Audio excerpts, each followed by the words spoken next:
ఇలా జరుగుతుందని మీరు ఇప్పుడే అనుకున్నారు. ప్రతి సంవత్సరం కోట్లాది మందికి ఒకే దిశగా కదిలిపోతారు. అడవుల మధ్యన పర్వతాల అంచులో స్వామియే శరణం అయ్యప్ప అనే గలం విప్పి పాడుతూ. ఇది భక్తి కాదు కానీ ఇది జీవన విధానం. ఇది శబరిమల అయ్యప్ప స్వామి ఆలయం. భారతదేశం మొత్తం గర్వపడే పవిత్ర స్థలం. కానీ ఆ పవిత్రత వెనుక ఒక రహస్యం దాగు.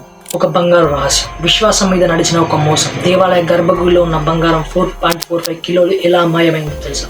శబరిమల ఆలయం కేరళలోని పతనమతిట్ట జిల్లాలో ఉంది. ఇక్కడ దేవుడు అయ్యప్ప స్వామి. ప్రతి సంవత్సరం నవంబర్ నుంచి జనవరి వరకు జరిగే మండల కాలంలో 20 నుంచి 30 మిలియన్ల భక్తులు వచ్చి దర్శనం చేసుకుంటారు. ఈ ఆలయం చాలా పురాతనమైంది. ఇక్కడ గర్భగుడి ద్వారపాలకు ప్రాంగణం అంతా బంగారంతో అలంకరించబడి ఉంటారు. ఈ బంగారు కవచాలను 1998లో పునరుద్ధరించారు. ముఖ్యంగా విజయ్ మాల్యా వంటి ప్రముఖులు విరాళాలు ఇచ్చి ఆ బంగారం సమర్పించారు. ఆ సమయానికి మొత్తం బంగారు పూర్తి చేసిన తలుపులు, ఫ్రేములు, ద్వారపాలక విగ్రహాలు సుమారు 32 కిలోల బంగారం ఉపయోగించి తయారు చేశారు. దశాబ్దాలుగా ఇవే బంగారు అలంకరణలు గర్భగుడిని వెలిగించాయి. 2019లో ఆలయంలో మరమ్మతులు జరిగాయి. కేరళ దేవస్వం బోర్డు TDB ఆధ్వర్యంలో గర్భగుడి బంగారు పూతను పునరుద్ధరించారు. కానీ ఆ పనులు పూర్తయ్యాక విజిలెన్స్ అధికారులు బంగారం బరువులో తేడా గమనించారు. సుమారు 4.45 కిలోల బంగారం తక్కువగా ఉంది. ఇది మొదట చిన్న తేడా అనుకున్నారు, కానీ లెక్కలు చూసిన తర్వాత షాక్ అయిపోయారు. అధికారిక రికార్డులో ఉన్న దానికంటే తక్కువ బంగారం ఉందని స్పష్టమైంది. ఇక్కడే మొదలైంది శబరిమల స్వర్ణ రహస్యం. 2019లో జరిగిన మరమ్మతుల సమయంలో బంగారు తాపడాలు, రాగి రేకులు వేరు చేసి మళ్లీ అమర్చారు.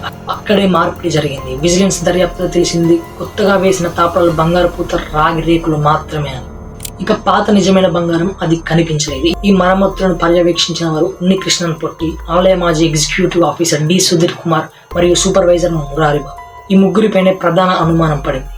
ఎప్పుడైతే విజిలెన్స్ అధికారుల నివేదిక బయటకు వచ్చిందో భారతదేశం అంతా ఒక్కసారిగా షాక్ అయిపోయింది. గర్భగుడి ద్వారపాలక విగ్రహాలు, తలుపుల ఫ్రేములు, వీటిలో ఉన్న బంగారం 4.5 కిలోల మాయం అయిపోయింది. బంగారం అంటే దాదాపు 2.5 కోట్ల విలువ. కానీ ముఖ్యంగా అది భక్తుల విరాళం, భక్తి మీద చేసిన మోసం అని అందరూ అన్నారు. తర్వాత రోజే కేరళ ప్రభుత్వం ఈ కేసును ప్రత్యేక దర్యాప్తు బృందానికి అప్పగించింది. ఇది సాధారణ దొంగతనం కాదు, దేవాలయ వ్యవస్థలోనే పుట్టిన మోసం అని స్పష్టమైంది.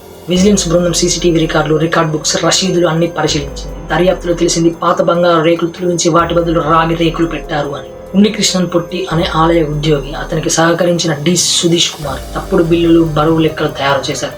బంగారం తీసి దాన్ని రాగి పూతగా రికార్డులో చూపించారు. మిగతా బంగారం బయటికి వెళ్లిపోయింది. దర్యాప్తు సమయంలో కొంత బంగారం బళ్ళారిలోని ఒక జ్యువెలర్స్ వద్ద నుంచి స్వాధీనం చేశారు.